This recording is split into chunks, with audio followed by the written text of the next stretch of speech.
Le lancement de ChatGPT 5 a détruit la réputation d'OpenAI. Google est en train de revenir dans la course et risque de tout exploser dans les prochains jours, et Meta est en train de créer des faux profils sur Facebook pour que tu puisses discuter avec. Autant te dire qu'il y a autant de drama, de polémiques que de news en termes d'intelligence artificielle. On va bien entendu couvrir tout ça. Assis-toi, prends un petit peu de popcorn et bienvenue sur ma chaîne. On va parler de tout ça. On va commencer bien entendu par ChatGPT. On est à 2 semaines après un lancement catastrophique de ChatGPT 5. Et il y a un utilisateur sur Twitter qui a analysé plus de 10 000 posts Reddit. Et autant te dire que 50% sont strictement négatifs. Il faut se le dire, le lancement de ChatGPT 5 a été un désastre. Pour plusieurs raisons. Trois points fondamentaux. Le premier, c'est que le routeur est tombé en panne, ce qui fait que ChatGPT 5, pour la majorité des utilisateurs, a paru beaucoup plus stupide qu'il ne devrait être. Surtout que ChatGPT 5, dans la tête de tout le monde, c'était la grosse révolution. C'est un modèle qu'on attend depuis très longtemps, qui a été repoussé. Ça aurait dû être le modèle 4.5, mais il n'y avait pas suffisamment de gap. Enfin, bref, beaucoup d'histoires derrière tout ça. Le deuxième, c'est que les utilisateurs payants se sont retrouvés avec quelques messages par semaine. Ils se sont dit, bon, Coco, les gars, c'est mignon, mais on paye quand même 20 balles. On aimerait pouvoir utiliser ChatGPT quasiment, presque de manière infinie. J'exagère, mais presque. Ils se sont rattrapés depuis, mais ça n'empêche que la réputation a été ternie. Et le troisième, c'est qu'il y avait beaucoup de monde qui adorait la personnalité de 4O, qui était attaché à la personnalité de ChatGPT 4O, et qui, tout simplement, se sont sentis réellement frustrés et perturbés par la personnalité qui paraît un peu plus robotique de la partie de ChatGPT 5. Ce qui nous fait que 50% des utilisateurs ont des commentaires strictement négatifs.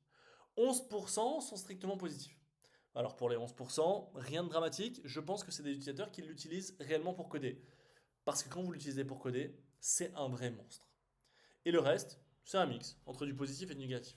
Autant vous dire que passer de ChatGPT qui était incroyablement adulé sur les réseaux sociaux à un lancement aussi pourri et dramatique que ChatGPT 5, ça a dû faire du mal à la réputation. Et autant vous dire que les semaines et les jours qui ont suivi, et je l'ai couvert sur ma chaîne dans les dernières vidéos, ChatGPT s'est beaucoup rattrapé. Que ce soit par les 3000 messages sur le modèle Thinking, que ce soit différentes explications sur pourquoi ça a claqué.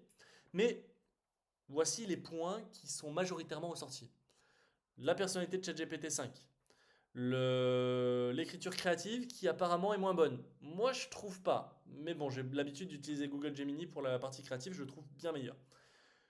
Le contexte window, le nombre de messages que tu peux envoyer et sur lequel il peut analyser. J'avoue qu'on s'attendait à vas-y, un contexte window de quasiment 1 million de tokens, mais c'est pas le cas. Même si en thinking il est beaucoup plus élevé qu'en normal, ça reste toujours assez limité et on a besoin de plus, on veut plus, surtout pour les utilisateurs qui l'utilisent pour le boulot beaucoup plus.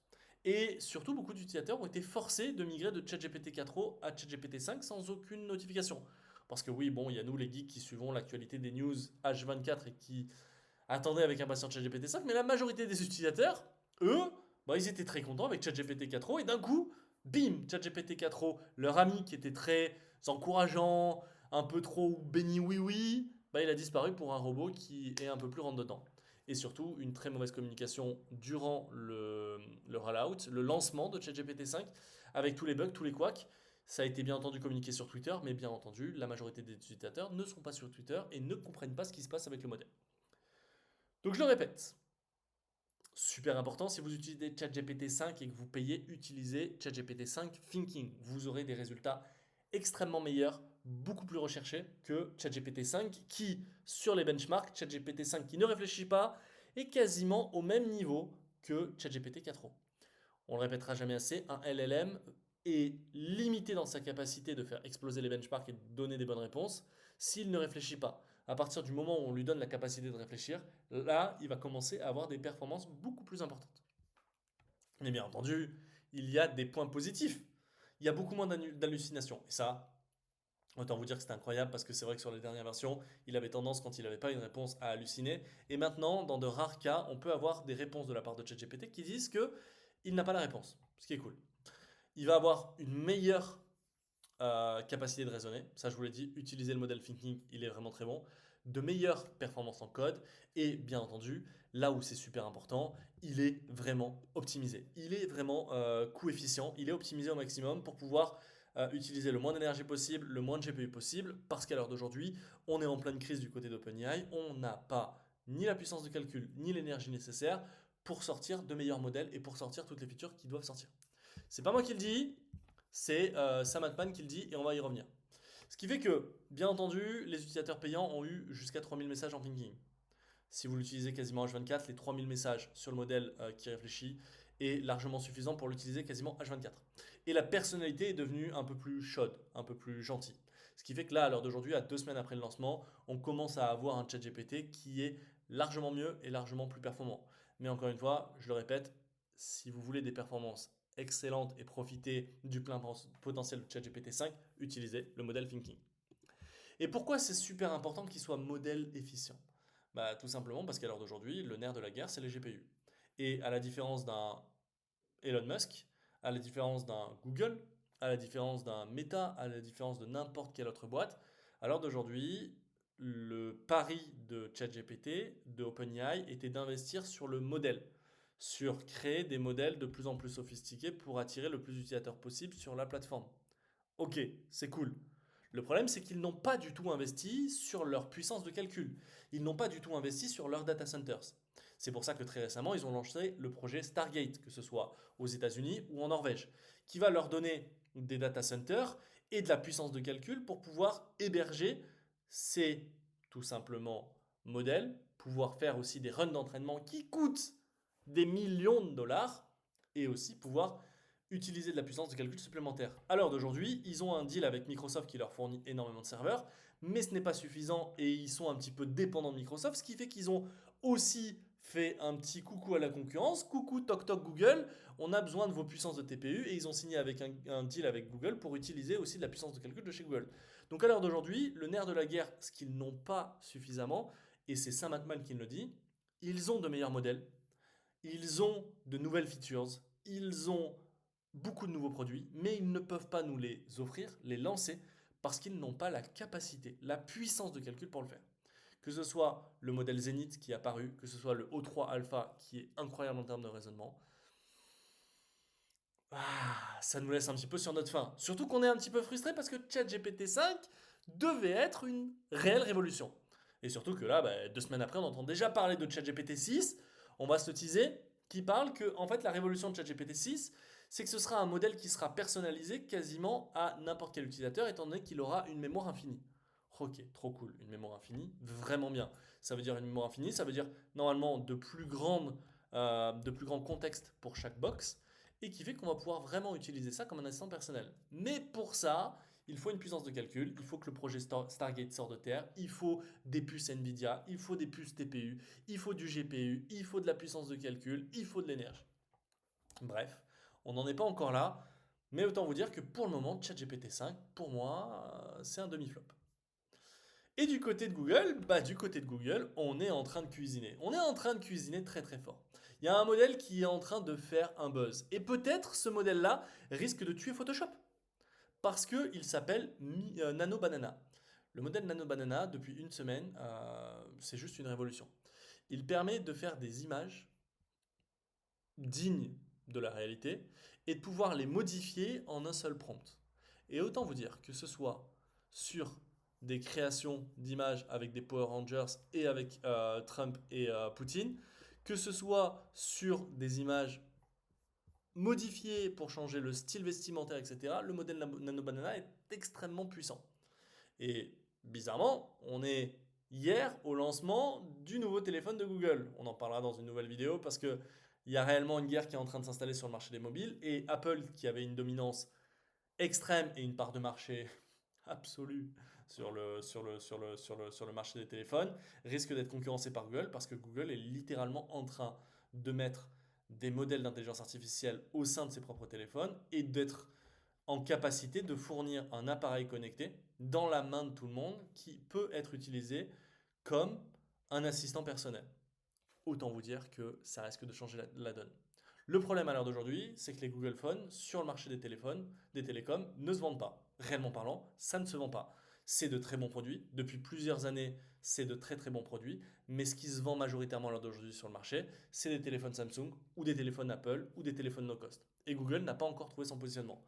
Alors, est-ce que d'être dopé à de l'intelligence artificielle, d'avoir des capacités de pouvoir faire des vidéos en instantané, de pouvoir retoucher des photos, de pouvoir filmer et te guider, que ce soit dans une préparation de cuisine, risque de réellement changer la donne et pouvoir permettre à Google de pénétrer enfin réellement le marché des télécoms? On est à deux pas.